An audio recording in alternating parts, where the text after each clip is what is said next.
Moira De La Torre, weight issues. Interestingly, hindi pala diet, exercise, o ang nangyari sa kanyang love life ang nakapagpapayat sa kanya. Kung inyong matatandaan, nakilala si Moira na medyo chubby. Lalo na sa Idol Philippines, isa siya sa mga judge. At ibang-iba na ang itsura niya ngayon. Ito ay dahil sa nireveal niya ang dahilan kung bakit siya pumayat. Hindi nga sa pamamagitan ng diet o exercise or dahil broken siya, pero sa pamamagitan ng hormone test. Nalaman niyang may kinalaman ang stress, depression, and misdiagnosed PCOS.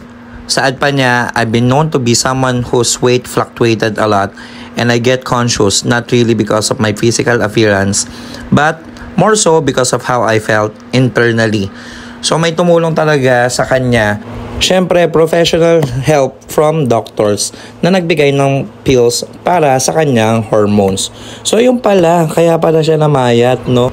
Ayan, let me know your opinion about dito. Muli po hanggang dito na lang mga kakamon, no? See you in the next content. Thank you so much. Gracias. Come on!